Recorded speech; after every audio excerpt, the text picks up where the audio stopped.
Yes, hello again everybody and welcome to another episode of the Wrestling Skull podcast. I'm your host John Scott, joined as always by my co-host Matt Essex. Matt, how are you doing this week and in general with wrestling and all the rest of it? How in tune have you been in the last 7 days?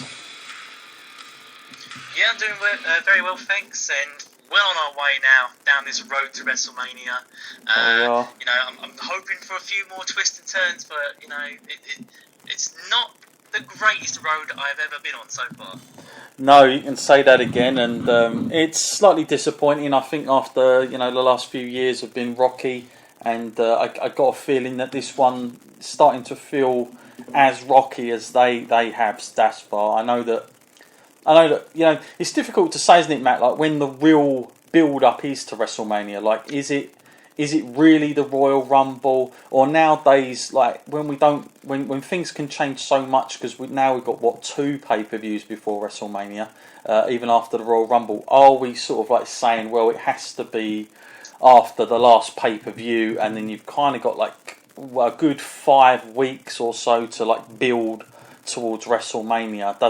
Is that enough time to build so many stories? Because the way things have been going this year, Matt, like most of what happens at WrestleMania is purely going to be built in those 5 weeks. So they better have something decent for us to get like to the point where we want to see the match. Because I think the problem with having all these pay-per-views is it kind of like takes the importance out of WrestleMania somewhat, I feel, and I would much prefer a longer gap myself. Maybe a little bit old school there, but I like it kind of on paper and that we work towards it. But I feel this year has already been a few change of plans and things haven't been stuck and all the rest of it. Matt, I put up on this podcast because of last week's fiasco between, of course, and we did announce here that he would probably be on there, and he turned up after the Raw TV part of it, which was The Rock, Matt, and we thought he would probably show having an appearance, like why wouldn't he?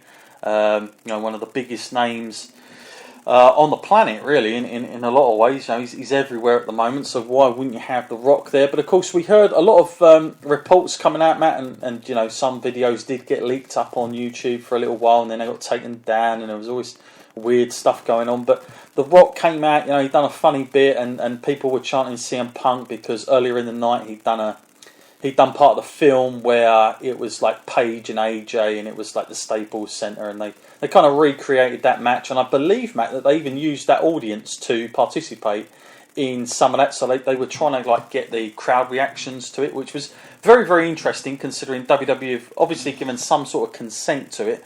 But then later on, obviously, that sort of struck up people sort of chanting CM Punk.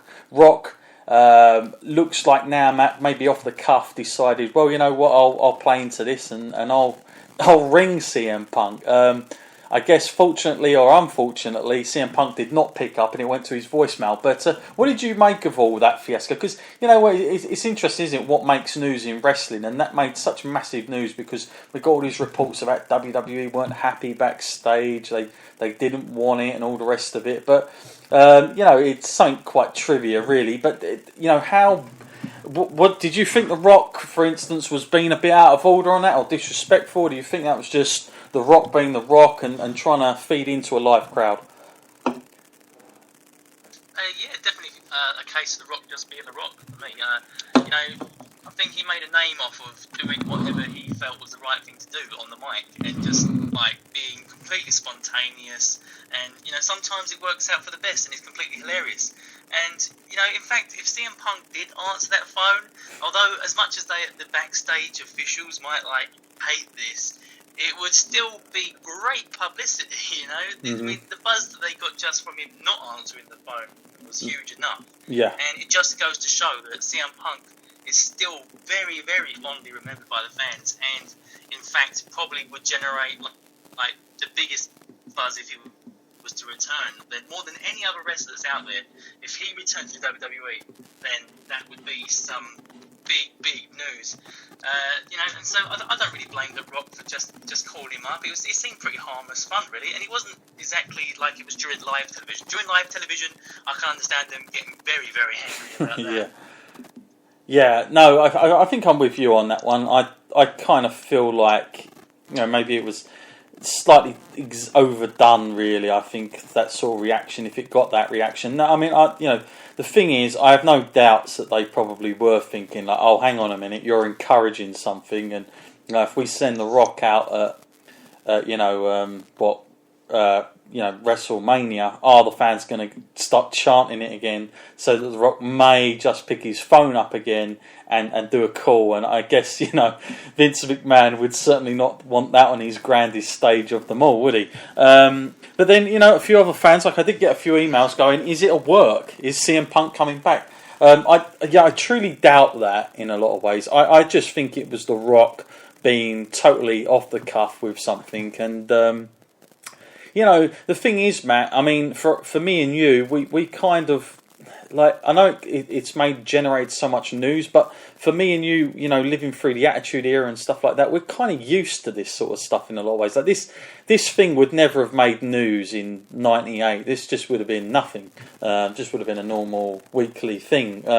But just goes to show you, I think, that the more it's become so scripted, so routine, that we now know what is absolutely not legit and what is legit, which I think is a very telling thing, and I'm not quite sure I enjoy that as much now, because you know, we sort of know ourselves, like, oh, that is definitely not normal. You know, like, two wrestlers could be out there telling each other they're going to absolutely kill each other in the ring, but that doesn't make news. But what does make news is The Rock making this phone call, and I think that's a huge blow on where we're at in general in WWE terms on their TV at the moment, or not even just TV, but just them in general, of fans, you know, taking that as such big news. But yeah, I thought it was very interesting that he did that. But you know, listen, it was what it was, and you know, I think The Rock is a big enough star now that he wouldn't have been too bothered, would he, Matt, if he would have got a yelling at backstage? I'm pretty sure of that. I don't think he would have cared too much coming out of that, do you? No, not really. Yeah. I mean, you know, he's done a lot worse in the past. And, you know, with someone like The Rock, how long can you stay mad? It's not exactly like CM Punk was like wrestling in a rival promotion or anything. He's not any threat to them at all, just a little bit of publicity like that. Yeah, so, yeah, I think, you know, you've got to take it for what it is and all the rest of it. Matt, breaking news tonight, come out a little bit earlier. We have another Hall of Fame inductee for this year, 2017. And, yeah, we did kind of hint on this when we were talking about last week. We concentrated a little bit on the Hall of Fame about a few people. Of course, a lot of people petitioning, in particular promoting the idea of Vader last week and all the rest of it. But this week, Matt, we hit our female part of it, and I think we knew this would come up. And of course, Beth Phoenix has been announced tonight. Is that did that surprise you or anything, Matt? Or you know, because we have sort of been hearing about it in the news, but I guess if you haven't been checking the news, it might come as a bit of a surprise. But in terms of having like the way WWE are running this at the moment, having a female worker in every year now, are we slightly sort of dampening somewhat of the effect of those earlier females when they went in? And it was such a sort of big deal at the time, because obviously now with the women's division and everything else, WWE in general are trying to make everything equal. Do you think it's been a little bit forced on the Hall of Fame now, where we're going to sort of get names going in there, but they're not necessarily at the level that some of the other people being inducted are going in at the moment? I mean, what's your take on it in general, Matt? Or do you think that nobody really cares too much anymore? I'm not going to say there's not enough women out there deserving to be in the Hall of Fame, because I'm sure there is. It's just it has become a rather predictable format now, like you said, where you get like the deceased superstar and the current superstar, like who's recently retired, and then you'll get the female superstar and a tag team superstar. You know, it has become rather like mundane, seeing the same formula. But you know, I just feel like sometimes they choose the wrong people. I'm not saying Beth Phoenix doesn't deserve to be in there, but out of all the women they could have chosen, she is of a more recent kind of crop of female wrestlers. I'm sure there's probably like a lot more in the sort of older times. I'm saying that, but I'm probably just thinking of the 90s, you know, showing my age now, thinking that was a while ago. But yeah, I think they could have chosen better sometimes. And I'm not just saying like that there's people that deserve it more, because I'm sure that they're all equal in their own rights. But I just feel like the older ones should have their time first. Yeah, I'm with you. And, you know, I thought this week, because, you know, it is a little bit more open this week, and it's kind of a nice to have an episode like this, that we just kind of, because we had so many emails coming in last week about the Hall of Fame, we'd spend a little bit of time talking about just the Hall of Fame in general at WWE. And, you know, I kind of feel now, Matt, that certainly in the past, I'd say 4 or 5 years, I kind of feel WWE Hall of Fame is, how do you put it, very... I think it's gone past the point now where, you know, we've seen certain wrestlers go in fast, we've seen certain wrestlers not go in at all that we kind of feel should be there. The timings are sometimes strange. Then you've got the celebrity side of it. You know, we've seen the likes of, you know, even the president himself now, Donald Trump, at the time went in, you know, and that was even then it was slightly unpopular. People couldn't get it, and you know, we see Mike Tyson, Arnold Schwarzenegger, all these people. Okay, it's a celebrity wing. I kind of get that. Okay, they're going to have that now. You know, I remember that going all the way back to, and I'm sure you can remember it, Matt, WrestleMania 20, when they inducted Pete Rose, and that didn't go down too well with the WWE audience that night. And so the thing is now, I personally... Yeah, of course, yeah. I mean, yeah, who would forget that? And the stuff... Oh, I think we just lost Matt there for a second. We'll try and get him back on. I did kind of think we were going to lose him because the stuff hadn't he kind of come up late. We'll try and get him back on straight away, folks. Don't worry about that. We're going to get him hopefully on, and we'll get him. I think he's there now. Matt, are you back with us? Yeah. Okay. I think I'll probably just the conversation probably dropped during the last question, but I was going to say, yeah, who would forget Pete Rose and his his work with Kane?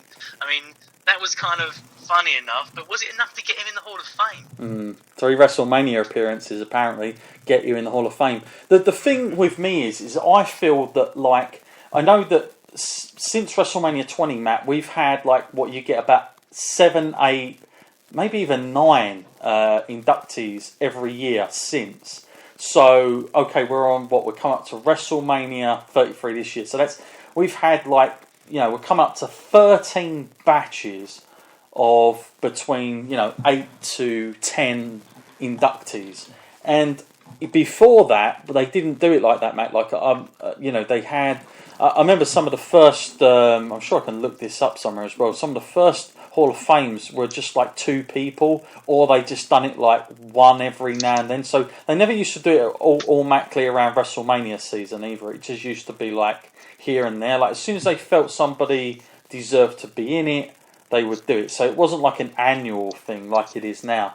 And I kind of feel by having it annually and done in this way that they kind of watered it down a lot now. And I think we've seen like wrestlers go in it, and we're kind of thinking out to ourselves like, how on earth are they in it but then someone else isn't? What are we marking this on? Who's deciding this? Is it purely a political thing with Vince McMahon? Because the way I look at it, I think Vince has got the final say on all this, whether you like it or not. I know that Triple H had to work pretty hard to persuade Bruno Sammartino to get inducted, and it was pretty much down to him that he did. I don't know if that would have happened otherwise.